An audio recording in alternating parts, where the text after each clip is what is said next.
Halo semuanya, selamat datang kembali di channel Alur Cerita ini. Sebelum kita mulai jangan lupa untuk tekan tombol like dan subscribe, agar kalian bisa selalu update cerita-cerita seru dan menarik di channel ini. Mari kita game on. Bab 731. Setelah putri pertama dan kaisar kecil berpamitan, Manor Tua House Luolan menerima sekelompok tamu baru. Tamu-tamu ini adalah wajah-wajah yang familiar. Dengan wakil kepala sekolah Susin memimpin, dia datang bersama Lu Qinger, Yu Lang, Bai Mengmeng, Bai Doudou, dan Zhao Kuo. Mereka memiliki ekspresi rumit di wajah mereka ketika mereka melihat Li Luo. Mereka telah mendengar tentang situasi Jiang Qinghe dan rasa sakit yang dialami Li Luo. Wakil kepala sekolah Susin memecahkan kebekuan. Li Luo, aku sudah mengunjungi Akademi Southwind dan berbicara dengan Din Wei. Akademi Southwind memang tempat yang layak untuk direnovasi dan di masa depan, dan mungkin perguruan tinggi Astral Sage akan mengakar di sini di kota Southwind. Namun, kemungkinan keputusan itu dibuat karena Li Luo dan Jiang Qinghe. Ada banyak kota dan akademi di wilayah selatan kerajaan Xia, dan tidak perlu memilih tempat ini secara khusus. Dekan Wei pasti senang mendengar ini. Li Luo tersenyum gembira, perguruan tinggi Astral Sage memilih Akademi Southwind adalah berita bagus. Ini berarti bahwa kota Southwind akan menjadi penghubung wilayah selatan di masa depan, yang akan bermanfaat bagi perkembangan keluarga Luolan. Pada saat yang sama, jika monster menunjukkan tanda-tanda serangan di daerah sekitarnya, kota itu akan dilindungi oleh perguruan tinggi. Li Luo, kamu pasti berencana untuk segera pergi kan? Wakil kepala sekolah Susin menghela nafas saat dia menanyakan pertanyaan yang sama yang sebelumnya ditanyakan oleh putri pertama. Saat kalimat ini diucapkan, Lu Qinger, Yu Lang, Bai Mengmeng, dan yang lainnya menatap Li Luo dengan campuran emosi. Li Luo pertama-tama mengalihkan perhatiannya ke arah mereka dan tersenyum sebelum mengangguk dengan tenang. Itu akan terjadi dalam beberapa hari. Setelah urusan keluarga Lulan diselesaikan, aku akan mengikuti Bibi Yun ke benua ilahi asal surgawi. Kelompok itu terdiam sejenak. Wakil kepala sekolah Susin sedikit mengangguk pada keputusannya. Kerajaan Xia bukanlah tempat terbaik untukmu berkultivasi saat ini. Kamu dan Qinghe ditakdirkan untuk tahap yang lebih besar. Perguruan tinggi Astral Sage telah mengalami kerusakan yang belum pernah terjadi sebelumnya. Pohon kekuatan resonansi bermutu tinggi yang merupakan fondasi perguruan tinggi telah dihancurkan. Alasan mengapa perguruan tinggi pada awalnya merupakan tempat yang bagus untuk berkultivasi juga banyak berkaitan dengan pohonnya. Perguruan tinggi harus dibangun kembali, dan akan membutuhkan banyak waktu dan investasi untuk mendapatkan kembali kemegahan sebelumnya. Hal-hal pasti akan tetap kacau di kerajaan Xia. Perpecahan istana kerajaan ditambah dengan penyebaran korupsi bukanlah kombinasi yang ideal. Dan pada akhirnya, akan ada semakin banyak monster yang muncul, hal-hal tidak akan damai di masa depan. Wakil kepala sekolah Susin menghela nafas. Tidak bisakah kita melaporkan ini ke Federasi Akademik? Dengan kekuatan dan pengaruh mereka yang luar biasa, mengirim seorang raja ke kerajaan Xia dapat dengan mudah menyelesaikan situasi ini, tanya Li Luo.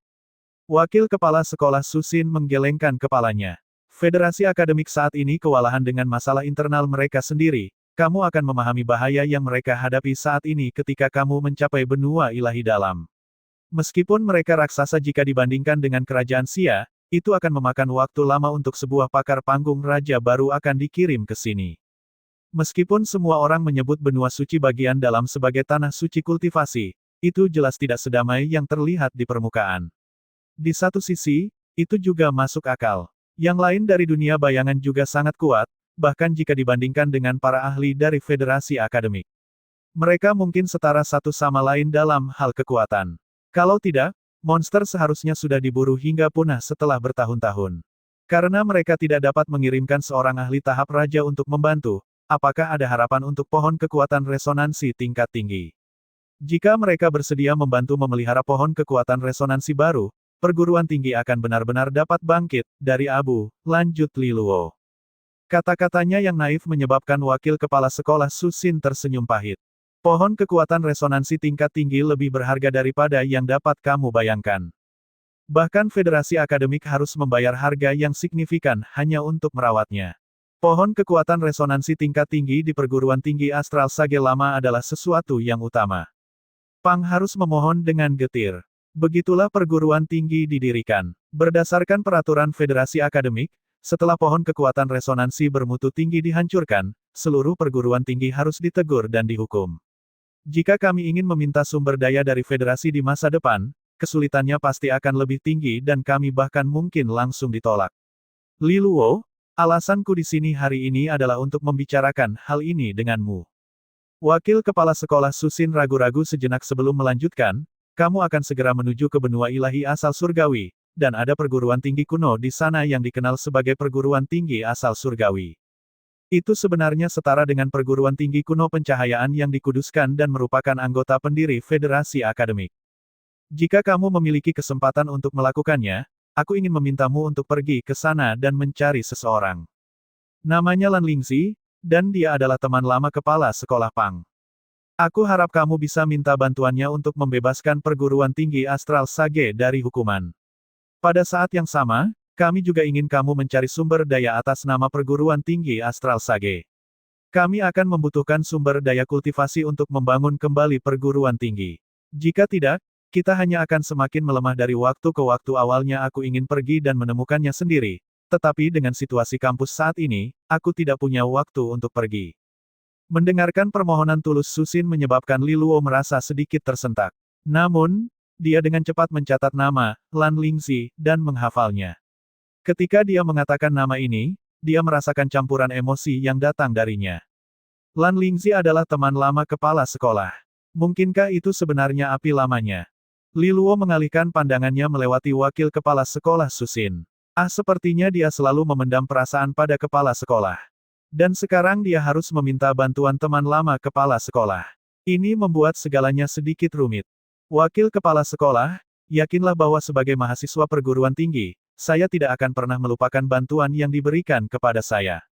Selama saya mampu, saya pasti akan membantu perguruan tinggi dengan segenap kekuatan saya. Li Luo tidak ragu untuk menyetujui permintaannya. Dia selalu berterima kasih kepada perguruan tinggi dan bantuan yang telah diberikan kepadanya. Ketika dia memiliki istana kosong, Jiang Qinghe sendirian menstabilkan situasi Haus Luolan. Berkat perlindungan perguruan tinggi, kekuatan yang mendambakan Haus Luolan mundur selangkah, takut akan konsekuensinya jika mereka bertindak melawan Jiang Qinghe dalam kegelapan. Jadi, perguruan tinggilah yang memungkinkannya tumbuh dan berkembang sejauh ini. Selama pertemuan keluarga, Cichan telah bertindak untuk mereka meskipun perguruan tinggi bersikap netral. Bagaimana ini bisa terjadi tanpa persetujuan diam-diam dari wakil kepala sekolah Susin?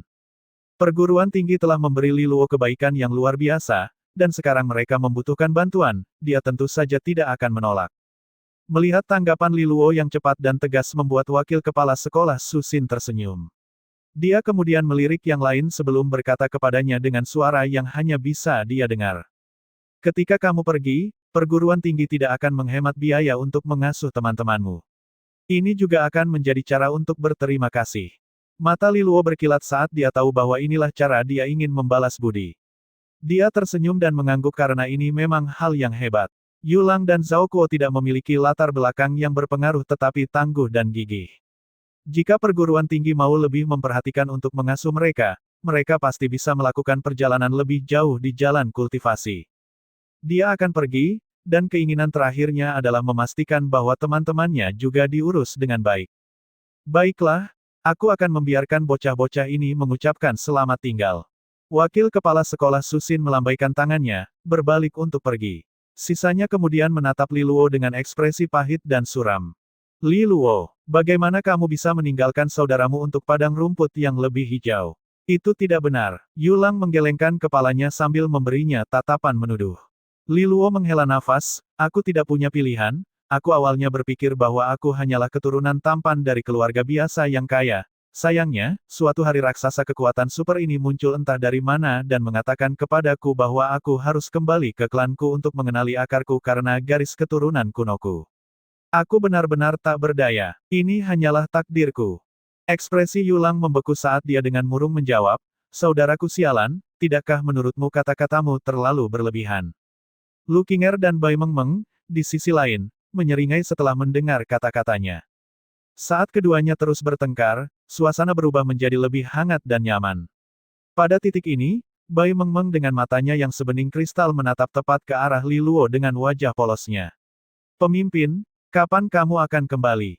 Li Luo berhenti sejenak. Aku khawatir aku akan pergi setidaknya selama beberapa tahun.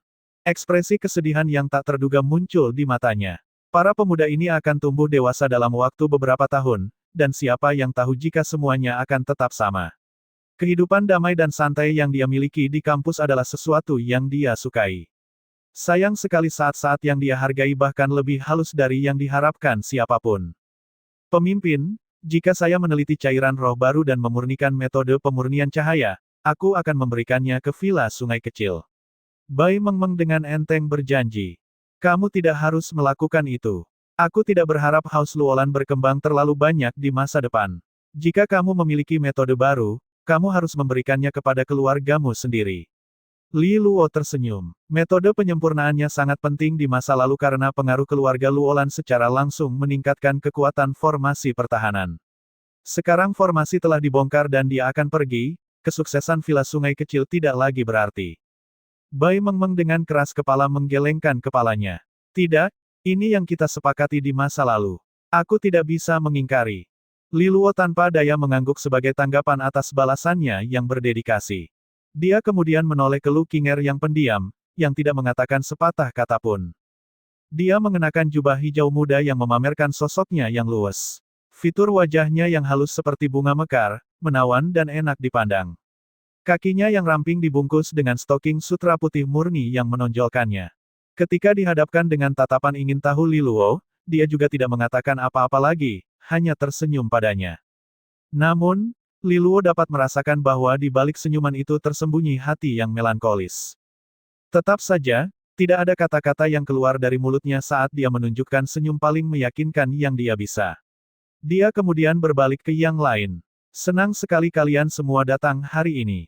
Malam ini, rumah akan mengadakan pesta besar-besaran sebagai perpisahan. Silakan bergabung dengan kami. Sedikit kegembiraan bisa dilihat di semua wajah mereka. Dengan instruksi Li Luo, perayaan pecah di Manor Tua. Yulang, Zhao Kuo, dan yang lainnya minum sampai mereka tidak sanggup lagi.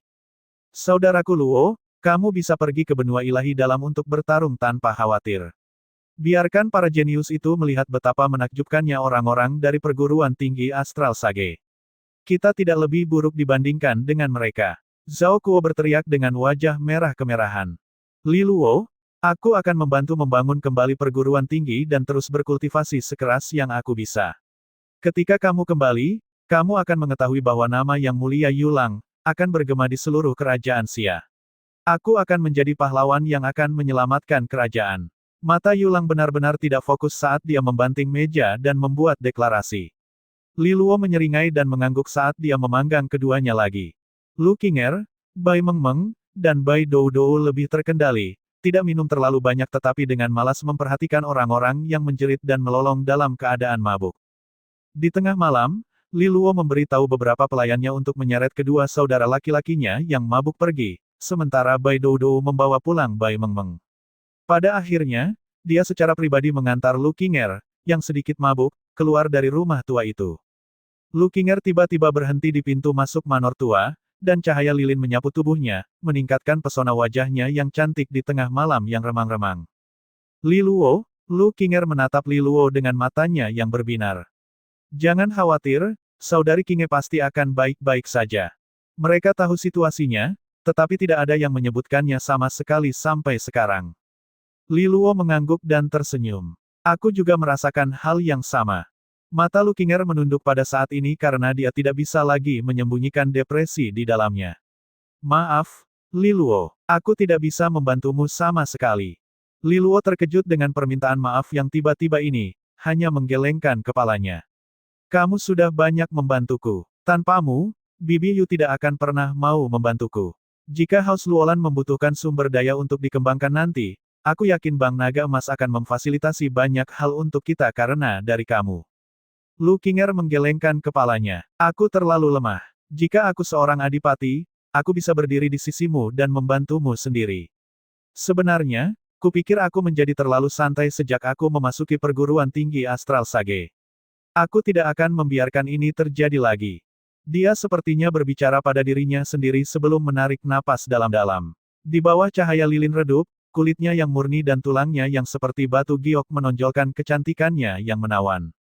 Li Luo, tolong jaga dirimu. Jenius dan bakat sama seperti awan di benua ilahi bagian dalam. Namun, aku percaya bahwa kemanapun kamu pergi, cahayamu tidak akan pernah bisa ditahan, aku menunggu hari namamu bergema di seluruh benua. Ketika dia selesai berbicara, dia tidak lagi menunggu jawaban Li Luo sebelum berbalik untuk pergi, langsung menaiki kereta Bang Naga Emas yang telah menunggunya. Gerbong perlahan bergerak, hanyut bersama malam di tengah jalanan. Li Luo terus mengawasi kereta yang berangkat, dan hanya setelah beberapa lama dia membisikkan kata perpisahan. Hati-hati, Kinger. Kuharap saat kita bertemu lagi, kamu akan secantik salju pertama yang turun. Kecantikanmu masih tak tertandingi. Waktu keberangkatan akan segera tiba. Di halaman manor tua, Li Luo menatap Kai Wei, Yuan King, Yan Lingqing, Lei Zhang, dan eselon atas House Luolan lainnya. Mereka sedikit murung karena tahu bahwa hari ini adalah hari di mana Li Luo akan pergi. Kali berikutnya mereka bertemu kemungkinan besar bertahun-tahun kemudian. House Luolan telah kehilangan Jiang Qinghe, salah satu pilar spiritual mereka. Dengan kepergian Li Luo, seluruh rumah tampaknya telah kehilangan seluruh semangatnya. Itu adalah pukulan yang melumpuhkan moral rumah. Namun, mereka tahu bahwa ini adalah situasi yang tak terhindarkan. Kerajaan Xia bukan lagi tempat kultivasi yang cocok untuknya. Dia adalah naga tersembunyi yang tidak bisa ditekan di kolam dangkal seperti itu selamanya. Ketika saatnya tiba, dia akan kembali ke laut. Semuanya, House Luolan sekarang berada di tangan kalian yang cakap. Meskipun aku tahu ini akan sulit, aku harap kalian semua tetap kuat dan tabah. Malam seringkali paling gelap sebelum fajar, tetapi malam hanya bersifat sementara. Saat aku kembali, aku berjanji kepada kalian bahwa nama House Luolan akan bergema di seluruh benua ilahi timur, janji Li Luo dengan tulus. Wajah menawan Kai Wei penuh dengan kesedihan, tapi dia tetap memaksa dirinya untuk ceria. Kamu dapat yakin bahwa kami akan merawat House Luolan dengan baik. Meskipun kami mungkin tidak dapat membuatnya lebih kuat, musuhmu telah berkurang dan kelangsungan hidupnya seharusnya tidak menjadi perhatian. Yan Lingqing dan yang lainnya juga mengangguk. Terima kasih, Saudari Kai Wei. Aku harus menyusahkanmu, kata Li Luo dengan tulus. Dia benar-benar individu yang sangat berdedikasi. Meskipun semua orang mengaitkan kelangsungan hidup House Luolan dengan dia dan Jiang Qinghe, kenyataannya adalah bahwa tanpa dukungan Kai Wei dan bakatnya dalam manajemen, mereka mungkin tidak punya waktu untuk berkultivasi. Siapa yang tahu bagaimana Qinghe berhasil menemukan permata seperti itu? Li Luo kemudian berbalik ke arah Li Ruyun dan Mentor Qichan, yang sedang duduk bersama. Mentor, aku harus menyusahkanmu untuk menjaga House Luolan di masa depan. Qichan untuk sementara tinggal di keluarga Lulan, tetapi hatinya tetap berada di perguruan tinggi. Jadi, setelah perguruan tinggi dibangun kembali, dia kemungkinan besar akan menghabiskan sebagian besar waktu dan tenaganya di sana. Li Luo mengerti hal ini. Selama dia sesekali melihat-lihat House Luolan, itu sudah cukup. Mentor Qichan dengan ringan mengangguk. Kamu bisa pergi dengan damai saat kamu menuju ke benua ilahi asal surgawi. Aku akan menjaga keluarga Lulan. Dia kemudian memperhatikan pemuda tampan itu. Dia masih ingat setahun yang lalu, selama pemilihan mentor, Li Luo masih merupakan pohon muda yang penuh dengan sifat kekanak-kanakan. Pemuda sebelum dia sekarang mulai dewasa, dan mungkin dia akan mengejutkan dunia dengan tindakannya selama pertemuan berikutnya. Dia menantikan hari itu. Setelah urusan lainnya diatur, Li Luo menarik napas dalam-dalam. Tidak ada lagi keraguan, dan dia menoleh ke arah Li Ruyun dan Ox Biao Biao. Bibi Yun, Paman Biao. Sudah waktunya. Memang, Ox Biao Biao akan mengikuti Li Luo ke benua ilahi asal surgawi. Alasan utamanya adalah menemukan cara untuk menyembuhkan luka-lukanya dan memulihkan benteng Adipati yang hancur, mendapatkan kembali kekuatannya. Ox Biao Biao telah melindungi orang tuanya di setiap langkah ketika mereka melarikan diri ke kerajaan Xia, dan dia terpaksa hidup mengasingkan diri di markas besar karena luka parahnya. Di masa lalu, tidak ada waktu atau kesempatan untuk mencari obatnya, tetapi keadaan telah berubah. Karena Li Luo harus menuju ke benua ilahi dalam, dia secara alami akan membawa Ox Biao Biao dan menemukan cara untuk membantunya. Dia telah membayar harga yang sangat besar untuk keluarga, dan bantuan ini seberat gunung. Karena itu, Li Luo akan melakukan segalanya dengan kemampuannya untuk menemukan cara agar Ox Biao Biao pulih. Ketika Li Ruyun mendengar kata-kata itu, dia tersenyum dan mengangguk. Kemudian sebuah cahaya terbang keluar dari bola sakunya, melayang di atas halaman. Sebuah kapal terbang kecil yang panjangnya sekitar beberapa meter muncul di bola cahaya. Itu ditempa dari semacam bahan yang tidak diketahui dan diukir dengan rune kuno yang tak terhitung jumlahnya. Ini adalah kapal terbang, dan ini khusus digunakan untuk melintasi jarak jauh dengan cepat. Karena jarak ke benua ilahi bagian dalam sangat luas, kita juga harus menggunakan beberapa arai teleportasi untuk melintasi beberapa wilayah yang tidak dapat diatasi dan misterius. Namun, kita akan melakukannya sebagian besar masih bergantung pada kapal terbang ini. Kalau tidak, bahkan seorang adipati pun tidak akan punya waktu untuk tidur jika mereka ingin sampai ke tempat yang kita tuju tepat waktu. Li Luo dengan penasaran memeriksa kapal terbang hijau setelah mendengar pemaparan Li Ruyun. Ini adalah sesuatu yang belum pernah dilihatnya di kerajaan Xia. Li Ruyun melambaikan tangannya dan sosoknya melesat ke depan, mendarat tepat di atas kapal terbang dengan Li Luo dan Ox Biao Biao mengikuti di belakang. Kapalnya sendiri tidak besar, tapi cukup untuk 3 orang. Kai Wei, Yuan King, dan yang lainnya dengan sedih menyaksikan Li Luo naik ke kapal terbang, dan ekspresi keengganan semakin meningkat. Pada akhirnya, mereka menenangkan diri sebelum berteriak dengan segenap semangat mereka, kami dengan hormat mengucapkan selamat tinggal kepada penguasa keluarga. Li Luo menoleh untuk melihat para tetua untuk terakhir kalinya sebelum melambaikan tangannya, tidak lagi ragu. Bibi Yun, ayo kita pergi. Dia mengangguk dan duduk bersila di depan kapal terbang. Ada benda seperti tungku di haluan kapal, dan itu tampak seperti semacam inti pengendali. Jari-jarinya yang ramping menyentuh benda itu, dan dengungan yang tajam bisa terdengar. Tepat pada saat itu, koin Sky Gold yang tak terhitung jumlahnya melonjak keluar dari bola sakunya, langsung memasuki tungku seperti semacam bahan bakar. Mengoperasikan kapal terbang membutuhkan banyak Sky Gold sebagai bahan bakar. Seseorang benar-benar harus membakar uang untuk menerbangkannya. Ketika Sky Gold mengisi tungku, kapal terbang menjadi semakin cemerlang dan energi alam duniawi di sekitarnya bergolak. Sesaat kemudian, ledakan sonik terdengar dan kapal terbang hijau itu menghilang dalam seberkas cahaya hijau, membubung ke langit dan menembus awan. Pada saat itu kapal terbang membelah langit. Ada sebuah paviliun batu di Bank Naga Emas kota Southwind. Kepala Lu Qinger diangkat seolah-olah dia merasakan seseorang pergi, menatap ke langit dengan sedih. Wajah cantiknya tampak diwarnai dengan sakit hati yang mendalam. Dia sudah pergi. Mata Lu Qinger memerah. Bocah itu, dia bahkan tidak repot-repot datang untuk mengucapkan selamat tinggal. Aku telah menyia-nyiakan usahaku untuknya, gerutu Yu Hongqi yang tidak puas. Lu Qinger memaksakan senyum. Bukan kepribadiannya untuk berlarut-larut. Karena dia membuat keputusan untuk pergi, dia akan segera melanjutkan. Yu Hongqi datang ke sisi putrinya dan menggenggam tangan kecilnya, melihat ekspresi sedihnya sebelum menghela nafas tanpa daya. Sungguh anak yang buruk, bahkan setelah dia pergi, dia masih menimbulkan masalah. Jiang Qinghe bahkan memberitahuku bahwa saat dia melangkah ke kota Southwind, dia akan membatalkan perjanjian pertunangan. Pada akhirnya, dia tidak melakukannya, bahkan tidak sampai di sini. Aku tidak akan pernah menyangka bahwa aku, Yu Hongqi, akan benar-benar menderita kerugian. Lu Qinger tampak sedikit terkejut saat melihat ibunya. Apa maksudmu membatalkan perjanjian pertunangan?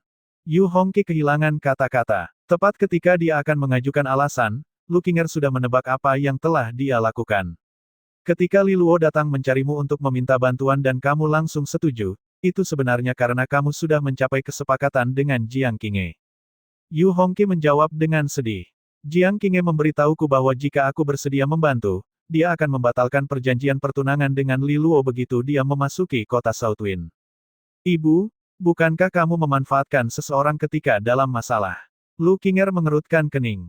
Hei, dia berinisiatif untuk menemuiku dan bahkan mengajukan persyaratannya sendiri. Apa hubungannya ini denganku? Lu Qinger menggelengkan kepalanya. Itu karena dia tahu hanya itu yang membuatmu tertarik. Yu Hongqi melambaikan tangannya. Lupakan saja. Tidak ada gunanya membicarakan hal ini. Dia sudah lama pergi, jadi bagaimana kita bisa menyelesaikan hutang? Bagaimanapun, yang aku maksud sebenarnya adalah karena Jiang Qinghe mengambil inisiatif untuk mengajukan ide ini, itu juga menyiratkan bahwa hubungan antara dia dan Li Luo tidak sedalam yang mungkin dipikirkan orang lain. Ini hanyalah ide bodoh yang didorong oleh Li Taixuan yang sedang mabuk.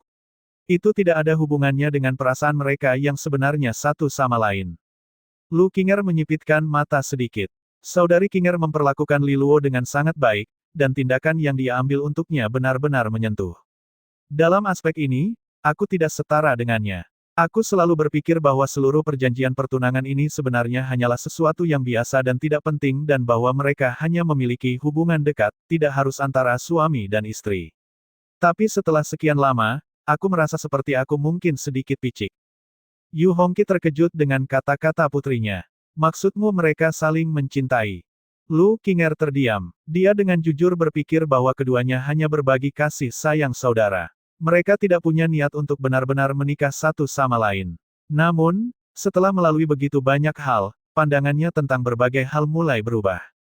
Yu Hongqi mengerutkan kening saat dia menahan sikapnya yang biasanya agresif, dengan hati-hati dan lembut bertanya, jika ini benar, apa yang ingin kamu lakukan? Jika Li Luo dan Jiang Qinghe saling mencintai, Lu Qinger akan berada dalam situasi genting. Meskipun memiliki banyak istri dan selir bukanlah hal yang langka dan Yu Hongqi yang bepergian dengan baik bahkan telah melihat wanita dengan ribuan teman pria, ketika menyangkut putrinya, dia merasa bahwa dia tidak dapat menerima ini. Plus, dia memiliki kepribadian yang mendominasi, dan ketika dia ditempatkan di kerajaan Xia dan bertemu Li Taixuan, dia dengan cepat memutuskan semua pemikiran tentang dia setelah mengetahui bahwa dia sudah menikah.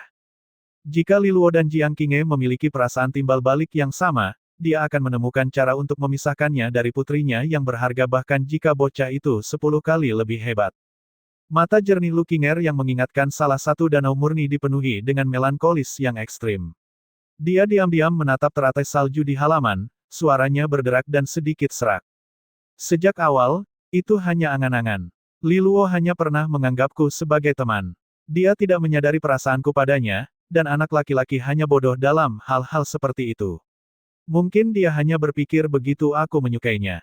Jika dia benar-benar memiliki perasaan terhadap saudari Qinger, maka secara alami aku tidak akan ikut campur. Dia mengangkat kepalanya dan melihat lampu hijau berkedip melalui langit. Emosi puitisnya tampaknya telah berubah menjadi suram seperti musim dingin terdingin pada hari perpisahan ini. Qinger, Yu Hongqi dengan lembut memegang tangan putrinya, meletakkannya di dadanya. Lu Qinger menurunkan matanya. Dia ingin memaksakan senyum, tetapi itu pun gagal. Pada akhirnya, dia membenamkan dirinya dalam pelukan ibunya dan dengan cemberut berkata, ibuku rasa cintaku yang bertepuk sebelah tangan akan gagal.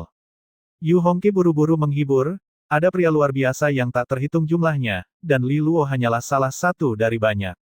Dengan latar belakangmu, bagaimana mungkin tidak ada pelamar yang cocok untukmu? Kamu hanya melihat terlalu sedikit. Setelah wawasanmu diperluas, kamu secara alami akan tahu bahwa ini akan berlalu juga dan tidak ada yang perlu disesali. Lu Qinger tidak mengatakan apa-apa lagi, hanya diam-diam bersandar. Setelah beberapa waktu, suara sedih terdengar. Ibu, aku sudah membuat keputusan. Ekspresi Yu Hongqi berubah dan dia terdiam. Dia tahu apa yang dimaksud Qinger, itu adalah surat yang dikirim dari Gunung Naga Emas. Orang yang mengirimnya, ayah Lu Qinger, hanya dalam kurun waktu 1 bulan, kota Xia yang ramai sebelumnya telah berubah menjadi kota kematian. Korupsi yang dingin dan kental menyelimuti jalan-jalan dan gedung-gedung yang kosong. Ada sesuatu yang mirip dengan tanaman merambat yang menggeliat di dalam korupsi, dan jika seseorang melihat lebih dekat, mereka akan melihat bahwa tanaman merambat itu terdiri dari daging dan darah. Mereka tampaknya memiliki kehidupannya sendiri, berubah menjadi cacing berdarah yang terus-menerus menggeliat.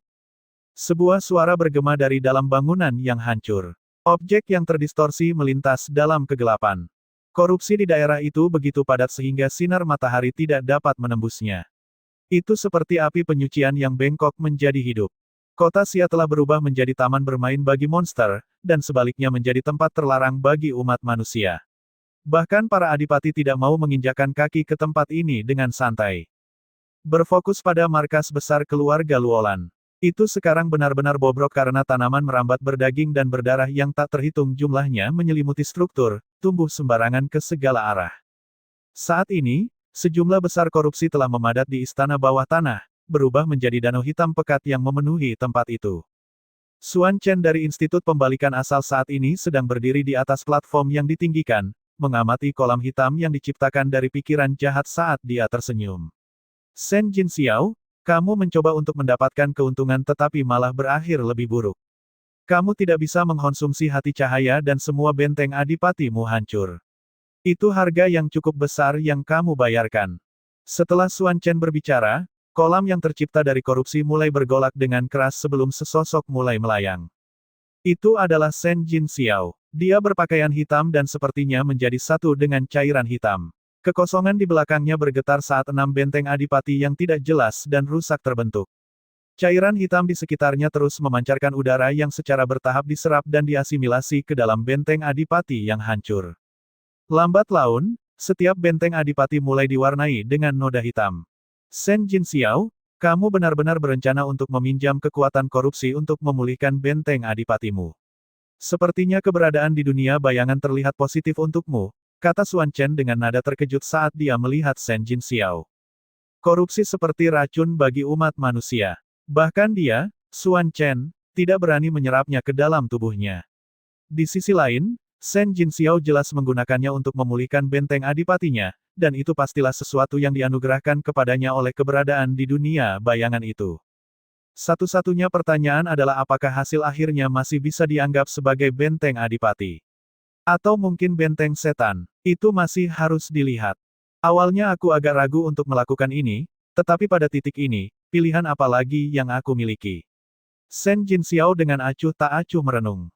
Tentu saja, Xuan Chen tersenyum. Apa yang dikatakan Shen Jinxiao tidak salah. Menghancurkan ke-6 benteng adipati miliknya adalah cedera yang melumpuhkan fondasinya. Jika keadaan terus berlanjut, akan sulit menemukan cara untuk pulih, dan karena itu dia harus mencari alternatif. Namun, ini adalah jalan yang tidak bisa kembali. Dari sudut pandang tertentu, inilah yang selalu ingin dicapai oleh Institut Pembalikan Asal. Itu adalah pendekatan yang berbeda, tetapi semuanya berhasil. Aku datang untuk memberitahumu bahwa Jiang Qinghe dan Li Luo sama-sama telah meninggalkan kerajaan Xia. Jiang Qinghe telah pergi ke perguruan tinggi kuno pencahayaan yang dikuduskan untuk memadamkan hati cahaya yang terbakar, sementara bocah itu menuju ke asal surgawi benua ilahi ke garis darah Kaisar Surgawi Li. Hehehe, ini adalah kekuatan super yang bahkan kami dari Institut Pengembalian Asal merasa kesulitan untuk menanganinya. Kamu telah menjadi musuh yang sangat dibenci dengan mereka, dan dengan bakat mereka, mereka pasti akan datang dan membunuhmu begitu mereka mencapai tingkat kekuatan tertentu, komentar Xuan Chen. Tatapan Shen Jinxiao berkilat dan ekspresinya tetap acuh tak acuh tanpa banyak perubahan. Kedua anak nakal ini mungkin berbakat, tapi mengejarku dalam kurun waktu beberapa tahun hanyalah mimpi bodoh. Yang benar-benar aku khawatirkan adalah Li Taixuan dan Tan Tailan. Saat keduanya kembali ke kerajaan Xia, aku khawatir bahkan persiapan Institut Pembalikan Asal mungkin tidak cukup untuk menghentikan mereka, jawab Shen Jinxiao. Xuan Chen tersenyum. Tidak akan mudah bagi mereka untuk kembali. Ada eksistensi di dunia bayangan yang mengawasi mereka dengan cermat. Shen Jinxiao mengangguk. Itu bagus. Pang Qianyuan untuk sementara menyegel sungai kejahatan, tapi itu hanya bisa menjauhkan Raja Ichitian dan Raja Zombie selama beberapa tahun. Setelah habis, dia pasti akan mati. Pada saat itu tidak masalah jika Jiang Qinghe dan Li Luo belum kembali, aku pribadi akan menyapu bersih keluarga Lulan dan bahkan mungkin mengubah mereka semua menjadi monster. Itu akan menjadi hadiahku untuk mereka. Kata-kata Shen Jinxiao jelas, tetapi dingin dan kejam, niat sebenarnya jelas. Dia gagal mencuri hati cahaya dan bahkan dipaksa masuk ke dalam situasi yang mengerikan. Pria itu sangat marah. Setelah itu, dia tidak lagi berbicara. Dia menutup matanya dan menenggelamkan dirinya kembali ke kolam yang terbentuk dari korupsi. Ketika Xuan Chen melihat ini, dia melihat sekeliling dan memeriksa istana bawah tanah di keluarga Lulan. Bocah ini, dia benar-benar memilih lokasi ini untuk menyerap korupsi, preferensi yang menyimpang. Dia tersenyum sebelum sosoknya menghilang. Kapal terbang hijau itu terbang melintasi langit tak berujung, menembus awan seperti komet, meninggalkan jejak cahaya yang panjang. Setelah kegembiraan awal, Li Luo secara bertahap mulai merasa bosan. Perjalanan ke benua ilahi asal surgawi ini adalah perjalanan terpanjang yang telah dia lakukan sejauh ini, dan berdasarkan apa yang dikatakan Li Ruyun, masih akan memakan waktu hampir sebulan untuk sampai ke sana bahkan dengan kecepatan mereka saat ini dan penggunaan arai teleportasi. Kata-katanya menyebabkan Li Luo merasa sedikit bersyukur di dalam hatinya. Untung dia tidak membawa Jiang Qinghe kembali ke garis darah Kaisar Surgawi Li, jika tidak, waktu yang hilang dari perjalanan akan membuatnya terbakar oleh kecemasan. Meskipun perguruan tinggi kuno pencahayaan yang dikuduskan sama jauhnya, ada solusi konkret. Li Ruyun sedang mengendalikan kapal terbang ketika dia menemukan bahwa Li Luo sedang duduk-duduk dengan bosan. Sambil tersenyum kecut, dia bertanya, Li Luo, Apakah Li Taixuan pernah memberitahumu sesuatu tentang garis darah Kaisar Surgawi Li? Li Luo menggelengkan kepalanya. Ayah jarang membicarakannya. Nyatanya, dia hanya mengetahuinya melalui kepala sekolah Pang. Kamu tidak mau bertindak tahun itu, dan tidak peduli seberapa sabar Li Taixuan, dia pasti dipenuhi dengan kebencian. Mengapa dia berbicara dengan Li Luo tentang ini? Jika bukan karena Li Luo mengaktifkan tulisan Kaisar Surgawi, kamu tidak akan melakukannya menerima pesannya juga, komentar Ox Biao Biao. Ox Biao Biao. Berhenti bicara. Apa menurutmu aku tidak akan membuangmu begitu saja dari kapal ini? Li Ruyun dengan marah memelototinya. Oh, gadis ini benar-benar berani membalasku. Wajah gemuk Ox Biao Biao bergetar saat dia balas menatap tajam. Li Ruyun cemberut. Kamu hanya mencoba untuk menunjukkan kehebatan adipati kelas 4. Aku telah melampauimu, dan kamu harus menghadapi kenyataan. Hal-hal tidak seperti di masa lalu. Saat keduanya bertengkar, Li Luo tanpa daya menyela dan bertanya, Bibi Yun, apa yang terjadi pada orang tuaku tahun itu? Dia penasaran mengapa orang tuanya lari ke kerajaan Xia yang sunyi. Itu selalu menjadi pertanyaan yang melekat di hatinya. Li Ruyun terdiam sebelum akhirnya membuka mulutnya. Tulang naga, dan tanduk naga. Khususnya, kami adalah bagian dari faksi Taring Naga. Dengan penjelasan Li Ruyun, garis keturunan misterius miliknya secara bertahap melepaskan tabirnya dan benar-benar diungkapkan kepadanya. 5 faksi naga langit, faksi darah naga, faksi taring naga, faksi tanduk naga, faksi tulang naga, faksi sisik naga. Masing-masing telah memilih bagian dari naga langit sebagai nama mereka. Mendengarkan informasi yang diungkapkan oleh Li Ruyun menyebabkan Li Luo merasa sangat terkejut. Dia tahu garis darah Kaisar Surgawi Li bukanlah klan yang sederhana, tapi dia tidak pernah menyangka akan ada 5 garis keturunan yang terpisah. Dalam 5 faksi, darah naga, taring naga, dan sisik naga adalah bagian dari garis keturunan langsung. Ketiganya dapat dianggap sebagai keturunan langsung dari leluhur. 2 garis keturunan lainnya sedikit lebih jauh jika dibandingkan, kamu harus mengerti bahwa Kaisar Surgawi telah hidup selama 8.000 tahun dan secara alami telah menabur benihnya di seluruh benua. Selain itu, dia dapat dianggap masih dalam masa jayanya di antara pusat kekuatan Kaisar Surgawi di benua itu, jelas Li Ruyun. Kaisar Surgawi berusia lebih dari 8.000 tahun. Li Luo menarik napas dalam-dalam. Ini adalah konsep yang menakutkan. 8.000 tahun sudah cukup untuk melihat gunung dan sungai berubah seiring berjalannya waktu melalui erosi.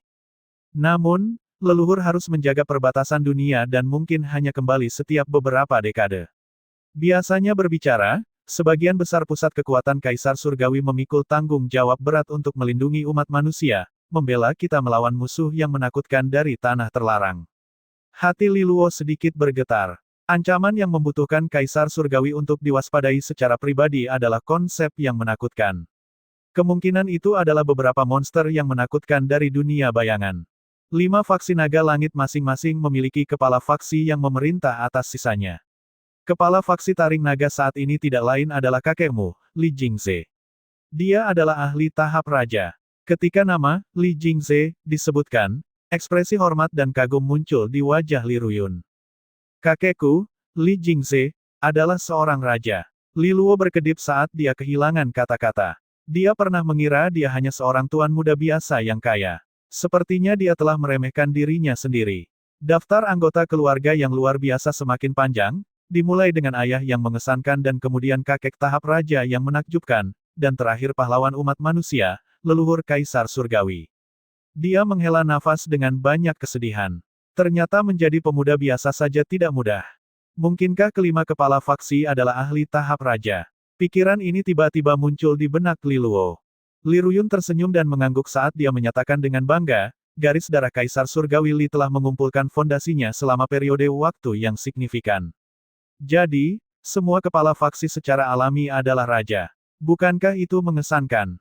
Li Luo merasa sedikit mati rasa. 5 raja, gagasan macam apa yang diwakilinya? Apakah seluruh benua ilahi timur memiliki sebanyak itu? Bukankah fondasi benua ilahi bagian dalam sedikit terlalu menakutkan? Aku tidak akan berbicara tentang garis keturunan lain untuk saat ini dan fokus pada faksi Taring Naga.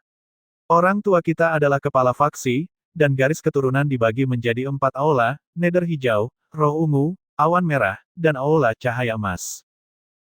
Masing-masing dipimpin oleh Master Aula Utama. Ada juga 4 wakil Master Aula, dan aku adalah wakil Aula Nether Hijau yang ketiga. Untuk konteksnya, kami berempat. Ketika Li Luo mendengar semua ini, dia menghitung dengan cepat dan tidak bisa mengendalikan keterkejutannya. Bukankah itu berarti total ada 20 Aula Master? Dilihat dari kekuatan Li Ruyun, setiap Master Aula adalah seorang adipati.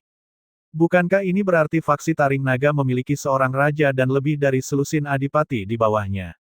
Hanya satu garis keturunan yang bisa menekan seluruh kerajaan Xia. Dan ini hanya satu faksi, bagaimana jika 4 faksi lainnya ditambahkan?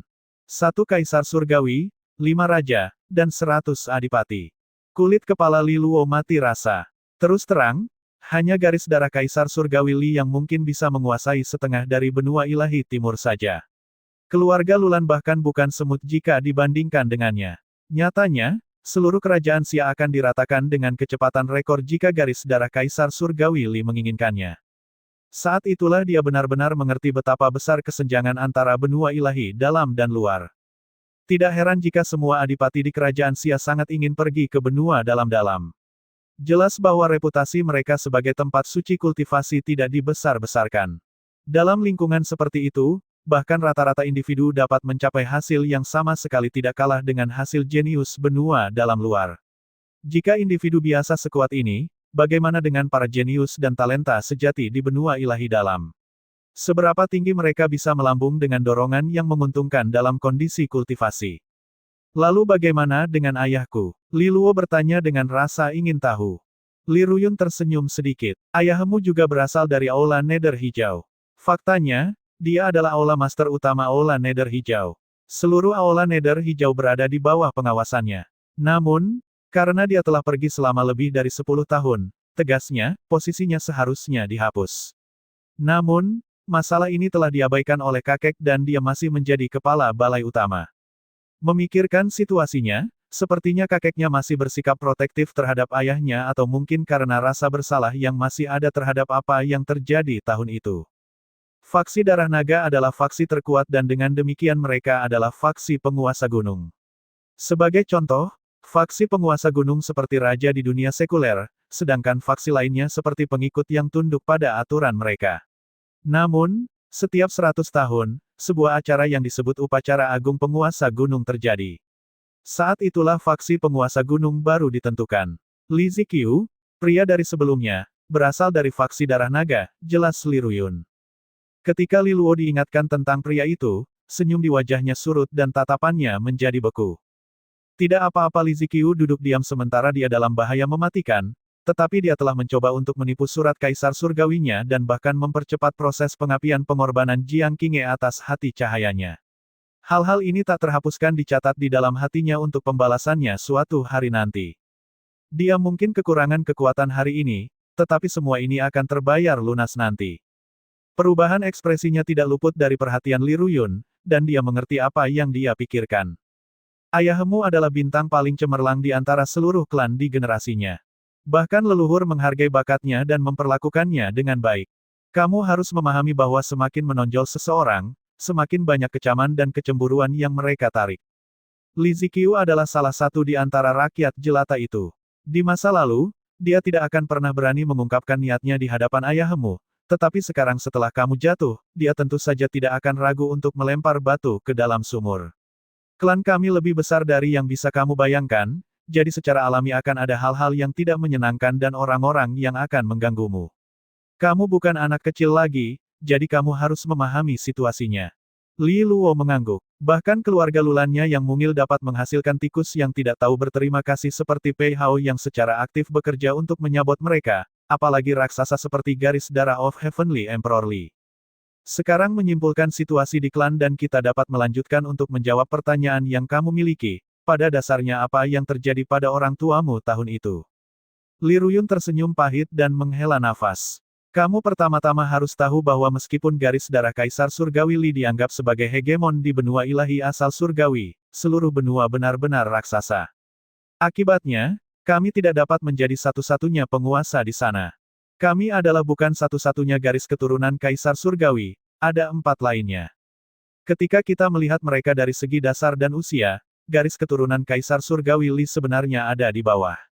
Suatu hari, Faksi penguasa gunung mencoba mengatur pernikahan dengan garis keturunan kaisar surgawi lainnya. Pada saat itu, Li Taixuan telah menunjukkan kemampuan dan bakatnya kepada klan dan menjadi bintang yang sedang naik daun di benua itu. Akibatnya, beban pertunangan telah jatuh ke atas kepala ayahmu. Li Luo tercengang sebelum dia merasa ingin tertawa. Sebuah perjanjian pertunangan. Ketika kedua kata ini diucapkan, dia baru tahu bahwa rangkaian peristiwa berdarah akan segera terungkap. Garis keturunan kaisar surgawi lainnya juga sangat mementingkan pertunangan ini. Selain itu, kebetulan ada kecantikan tiada taraf dengan kekuatan dan penampilan di klan mereka. Dia memiliki status dan bakat dan dengan demikian kedua klan melihat bergabung ini sebagai cara untuk membentuk aliansi yang maha kuasa yang menguntungkan keduanya. Masalah ini sebagian besar diatur oleh faksi darah naga karena mereka adalah faksi penguasa gunung, yang memiliki kendali signifikan atas garis keturunan. Yang terpenting, kakek tidak setuju dengan itu. Ini adalah masalah penting untuk garis keturunan lain, dan orang yang akan bertunangan dengan Li Taixuan adalah seseorang yang dia sukai. Muncullah masalahnya, Li Ruyun tersenyum pahit saat dia menatap Li Luo. Itu mungkin karena semua ini bahwa kekuatan teratas di benua ilahi asal surgawi merasakan ketidakpuasan yang luar biasa terhadapnya dan sering menyebabkan masalah baginya. Ada contoh di mana dia mengalahkan seorang jenius dari faksi darah naga. Mungkin karena individu itu telah membuatnya marah, dia menyatakan atas kekalahannya, yang dianggap sebagai bakat dari garis darah kaisar surgawi Li tidak seberapa. Ini menyebabkan gelombang kejut di seluruh klan. Karena situasi di dalam klan semakin memburuk dan semakin riuh, Li Taixuan akhirnya terpaksa mengambil tindakan. Dia adalah anggota yang paling menonjol dari seluruh generasi muda, dan meskipun darah naga dan faksi taring naga memiliki beberapa ketegangan di antara mereka, mereka pada akhirnya masih menjadi bagian dari garis keturunan. Kata-kata Tan Thailand terlalu memalukan, jadi dia terpaksa menemukannya dan, tentu saja, mengalahkannya. Saat itulah ayahmu bertemu ibumu untuk pertama kalinya. Li Luo berkedip saat mendengar Li Ruyun menceritakan kisah itu, dan kekaguman yang mendalam pada ibunya tumbuh di dalam hatinya. Dia benar-benar individu yang galak. Dia tidak memiliki latar belakang yang berpengaruh, namun dia telah mengalahkan semua tuan muda yang kaya di benua yang memiliki sumber daya yang dituangkan ke dalam diri mereka. Dia adalah seseorang yang dikagumi dan inspirasi bagi semua orang.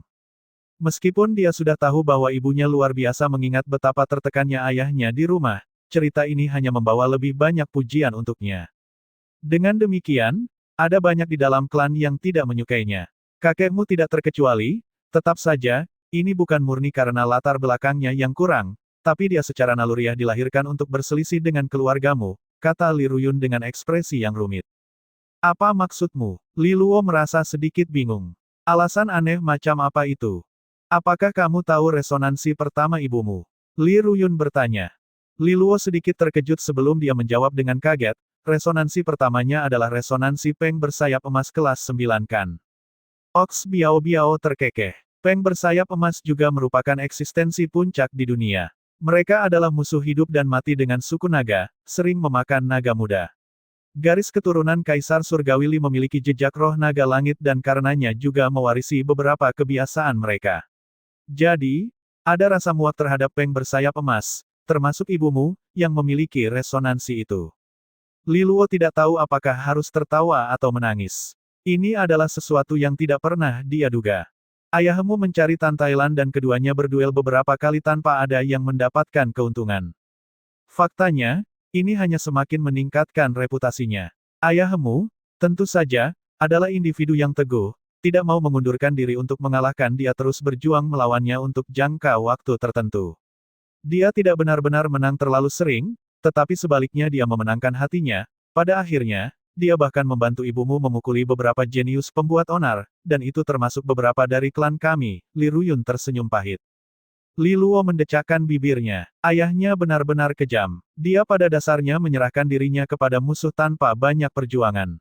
Terlepas dari pengaruh resonansi Peng bersayap emas, dia masih jatuh cinta padanya. Apakah itu cinta sejati? Atau sindrom Stockholm setelah dipukuli beberapa kali? Ayahmu terlalu istimewa, setelah mendapatkan pengakuan pribadi dari leluhur dan memberikan surat perintah Kaisar Surgawi.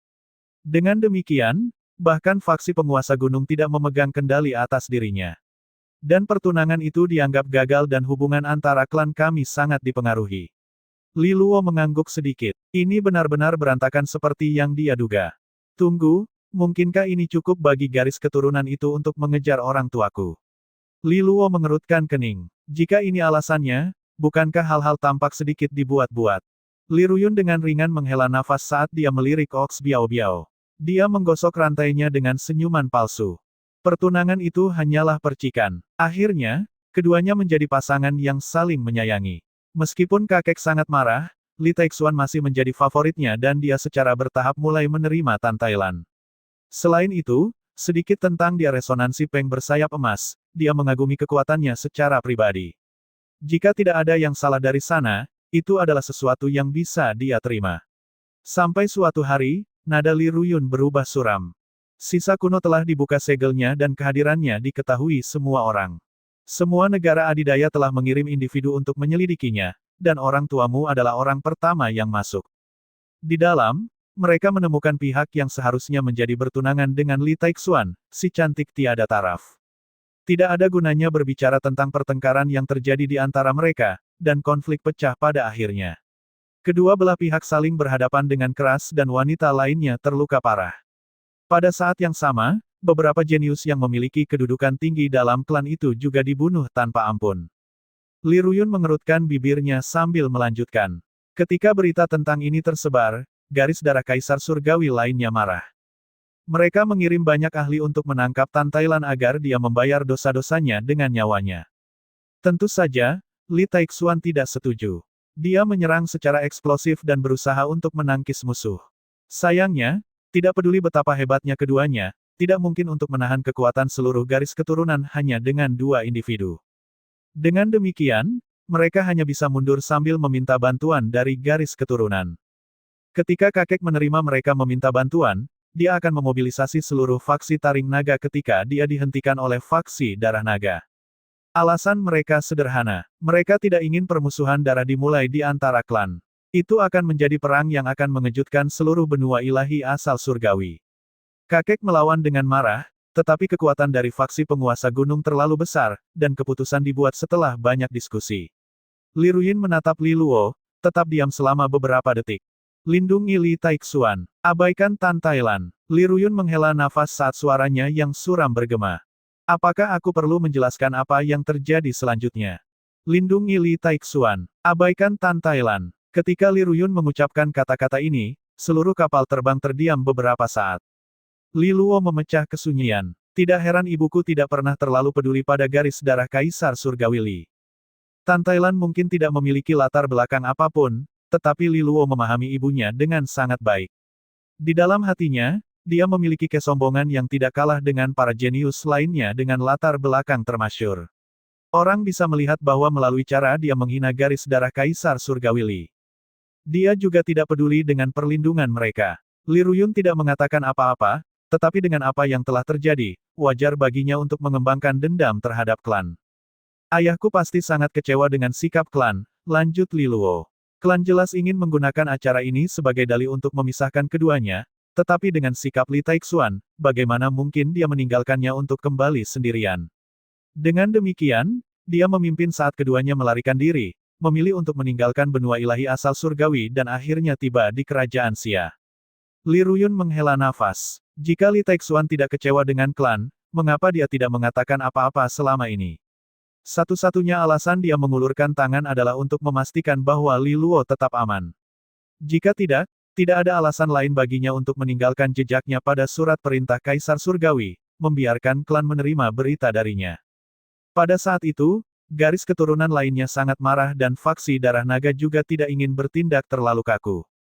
Jadi, alasan yang mereka berikan kepada faksi Taring Naga adalah bahwa klan tersebut tidak ada hubungannya dengan Tantailan. Melindungi Li Taixuan adalah wajar, tetapi orang luar itu akan mempersulit garis keturunan lain dan bahkan mungkin menyebabkan mereka kehilangan muka. Situasinya mungkin sangat memburuk. Tentu saja, tidak semua orang merasa seperti itu. Kakek, pada saat itu paling tidak, ingin menyelamatkan mereka karena dia memahami kepribadian Li Taixuan. Dia tidak akan pernah meninggalkannya. Sayangnya, kakek hanyalah kepala faksi dan bukan kepala penguasa gunung, jadi dia tidak bisa membuat keputusan akhir untuk garis keturunan. Akibatnya, dia hanya bisa menerima keputusan itu dengan frustrasi. Namun, setelah semuanya terjadi, dia tidak pernah lagi berpartisipasi dalam pertemuan kepala faksi internal klan. 10 tahun yang lalu, benua ilahi asal surgawi menyelenggarakan pertemuan bela diri, dan dia secara kebetulan ditempatkan di kelompok yang sama dengan kepala faksi dari garis keturunan lain untuk pertandingan eksibisi. Itu adalah pertempuran yang membuka mata semua orang. Pada titik ini, ekspresi Li Ruyun menjadi rumit. Tidak ada yang mengira pertarungan sederhana antara raja berubah menjadi pertempuran hidup dan mati. Seluruh tahap terbalik dan raja lawan jarang muncul di depan umum lagi dalam 10 tahun berikutnya, mungkin memulihkan diri dan berusaha menyembuhkan luka-lukanya. Demikian pula, kakek juga diam-diam berkultivasi hingga hari ini. Dapat dikatakan bahwa kedua belah pihak menderita luka yang parah. Kakek kemudian dengan santai memberitahu kepala faksi lainnya bahwa tangannya gatal untuk dipukuli dan dia tidak dapat menahan diri ketika kebakaran terjadi, pemuda mengamuk dalam dirinya.